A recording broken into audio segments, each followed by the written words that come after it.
Greetings, everyone. It's been a while. It's been, I don't know, a couple weeks maybe. Anyway, as always, pray you're well. And, well, just continuing to pay attention to everything that's going on. You know, keep fighting the good fight of faith. But you know what? The very core of our country is being torn apart. You know, the scripture tells us in Psalms that blessed is the nation whose God is the Lord. And I believe that's what made this country so great.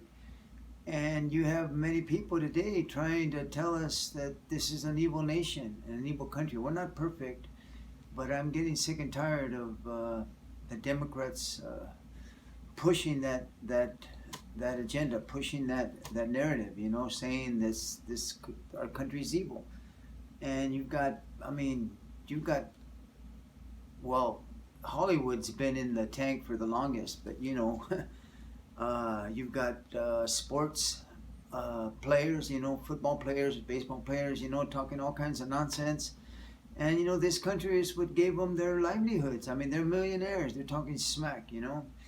But what gets me is, man, in 30 days, it's been a month, and look how quickly we have fallen. We've come to this place with these radical people tearing up the country, burning it down, and wanting to bring in a socialism, you know, make it a socialist country, and getting rid of the things that we believed in for so many years, you know. And again, we're falling further and further away from what made this country great. Now Jesus is on the attack.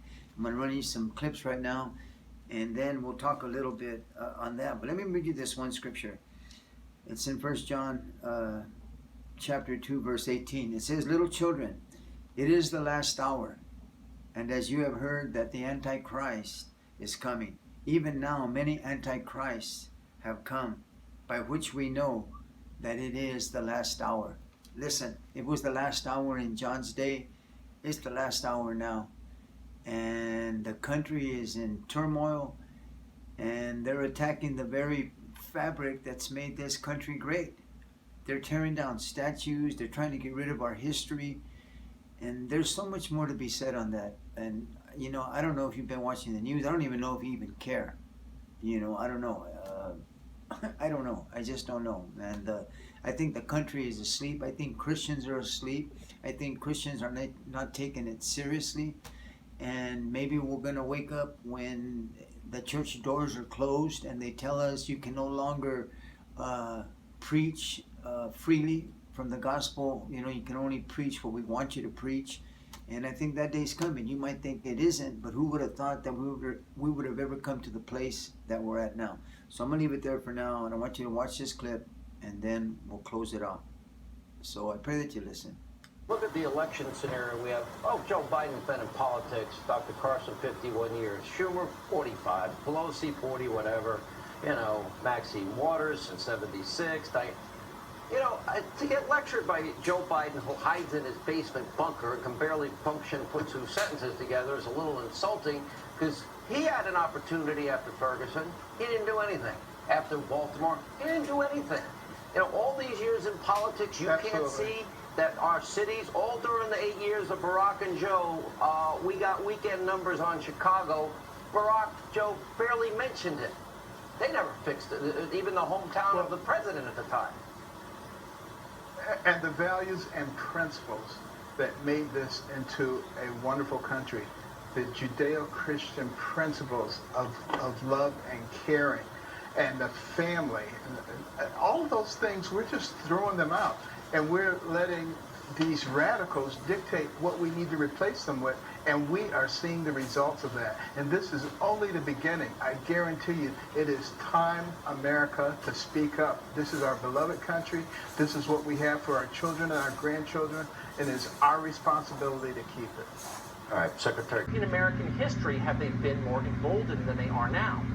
Just this afternoon around lunchtime, an activist called Sean King issued the following demand on Twitter, quote, "All murals and stained glass windows of white Jesus and his European mother and their white friends should also come down. They are a gross form of white supremacy, created as tools of oppression, racist propaganda. They should all come down." End quote.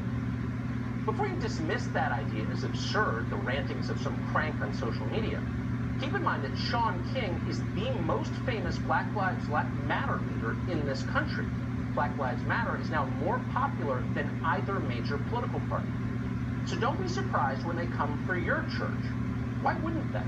No one is stopping them. The statues of the white European they claim is Jesus should also come down. And murals all stained glass windows of white Jesus, his European mother, etc., etc. They're a gross form of white supremacy, created as tools of oppression, racist propaganda. They should all come down. Ben, This is an assault on our deepest convictions, and in that sense, it's a trampling on human hearts. If you think about what these things represent, the flag, the national anthem, the St. Junipero Serra, Washington, Lincoln, they really represent our faith, our freedom, the music of the American dream. And I think what the left is trying to test is whether or not there's anyone who's going to stand up against them. There's a sense of immunity that they have, that they can trash these things in front of us, and we will do nothing. They can walk into a church and pull down the statue of Jesus, and we will do nothing. So what's next? Mount Rushmore, the Statue of Liberty? Are we going to stand by and just watch these things defaced and pulled down and torn down? I feel a sense of helplessness and rage in watching this occur before our eyes, because all of this is lawlessness, and we're letting it happen in front of us. Joins us now. Dory, good morning. Morning, Ed. How are you? Your thoughts on where this is all headed?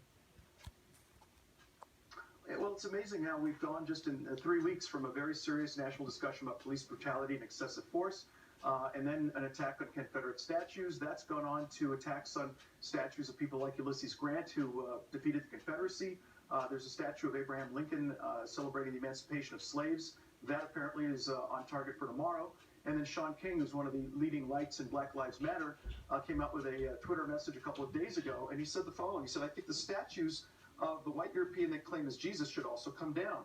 They are a form of white supremacy. All murals and stained glass windows of white Jesus and his European mother and their white friends should also come down." So now Jesus is next on the list for bringing down statues.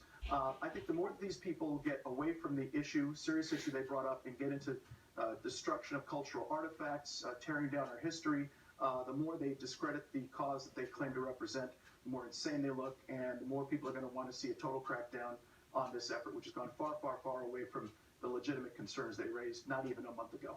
And as we play this video, various statues coming down. They even tried to pull down Andrew Jackson the other night outside the White House. They were not successful, at least not the first run. And you run through that whole list about maybe Jesus is the next target. Why haven't Democrats spoken out about this? I think that these folks want to see the pot stirred. They want to see black folks agitated. This happens every 4 years when there's a presidential election, even in the midterms, which is the Democrat Party wants to see black folks scared of racism, terrified that the Ku Klux Klan is about to erupt, and so therefore vote Democrat and we'll protect you from the Klan, etc. As the Ku Klux Klan has disappeared, or at least reduced to a much smaller number, I think they feel this may be a good proxy for that. I think the Democrats are happy to see this, that pot stirred, which is an awful, awful thing. All right, Dory Murdoch. battle that is being fought in America. And you said it so eloquently. For everyone who missed it, could you just lay that out again, please? Yeah, I mean, we're watching a spiritual warfare before our eyes. We've lost our fear of God. When you see kids go in and burn churches and take selfies in front of them, we have deep-rooted issues. The cancel culture is now popular in our culture. What does it mean to cancel someone? It means to destroy them. And we all know the enemy and the devil seeks to kill, steal, and destroy. And so they've taken this on as their mantra. They're acting as if this is something that's for the populist crowd to follow, and everyone's getting behind this. It trends on social media when they say to counsel someone. And, canceling people is evilness, and I think that's at the core of our issues across the board. We really need to fix that, Lord. We need to get back on our knees, but it's going to take the faith leaders and the Christians and folks like us who believe in God to come together and love these folks. We need to start praying for them. Let's not just beat them up and bash them. Let's start praying for them because they really need prayer, because a lot of their souls are lost. There you have it, guys. It looks like Black Lives Matter is putting a dent in this country, man. You've got the NFL talking about giving them, the black folks, their own national anthem. I mean, how crazy is that? They're attacking our flag. They're attacking this country. You know what? This is my homeland, man. And it bugs me, man, that I can't believe there's that many idiots in our country. I mean, you're welcome to your own opinion. But, you know, let's talk about it. Debate it, man. Don't go destroying everything. Now, you know what's getting me more and more upset is now they're attacking Jesus. Okay? And we know the Bible talks about that day's coming, and it's here. And we need to wake up, church. We need to say, you know, what can we do? Well, we can vote the right way, for one. You know, maybe you're a Democrat. You know, it's not all Democrats. They're messed up. I mean, but you got to think rationally. These are the Democrats that are pushing this movement. Don't be deceived. Don't kid yourself. It's not about racism. It's about power. And the only way, I guess, the Democrats see it, you know, the only way they're going to get power is to destroy this country so that they can get into the White House and get more power. They want the people dependent on them, on the government. To me, that's a form of slavery. Bigger government. You know, and a lot of people go for it, you know.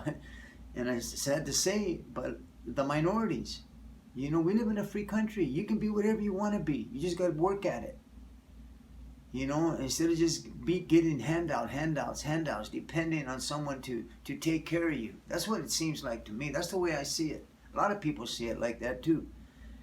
But anyway, Romans 13:11 says this. It says, and do this, knowing the time, that now it is high time to awake out of sleep.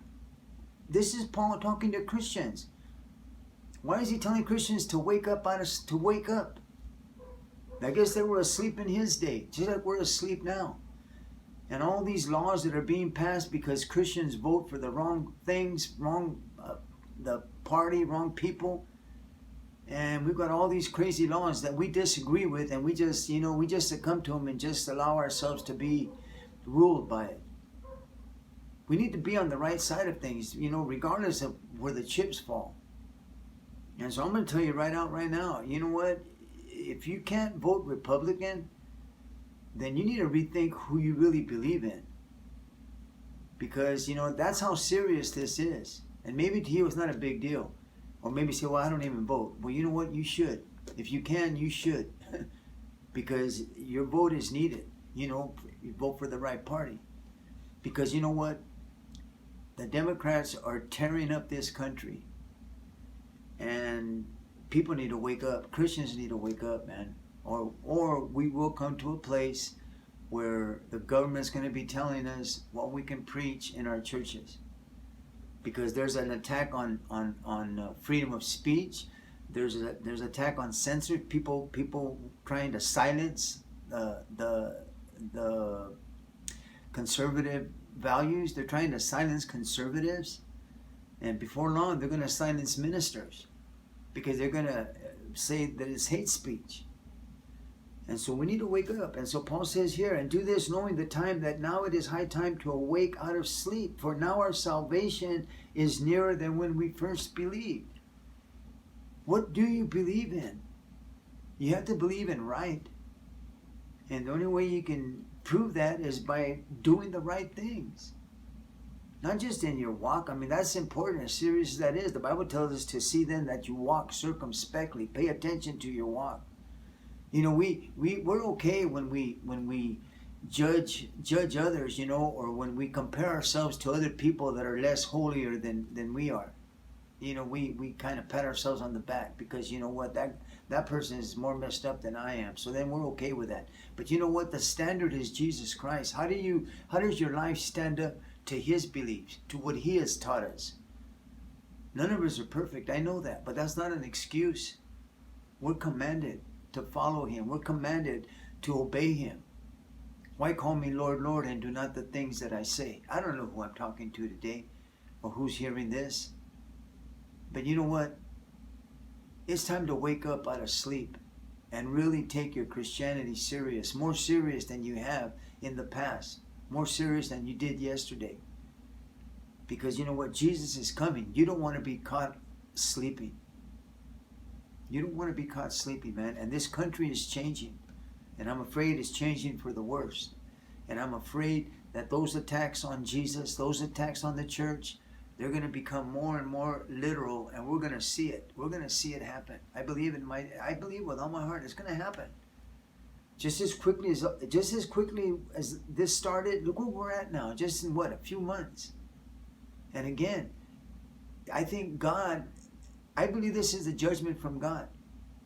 Because if not, then he owes Sodom and Gomorrah an apology. Because this country is evil in the sense as far as its morality goes. And I told you before, it's because Christians have failed to be that light, to be the salt, to be that city set on a hill. I'm going to leave it there for now. But I pray that those clips, there's so much more. That's why you need to watch the right news channels if you haven't seen these before. Because we are in serious trouble. And I believe God is telling the church, you know what, walk right because I'm coming soon. Get your ducks in a row, so to speak, because I'm coming soon. And you can take that with a grain of salt or say, yeah, he's not going to come in my lifetime. Oh, really? I don't know. Is that your attitude? Then you need to check yourself. Because I think he's coming. And if he's coming, it should have an effect on how we talk, on what we do, where we go, and what we accept in our lives. Just think about that for a moment. Amen. God bless. Till next time.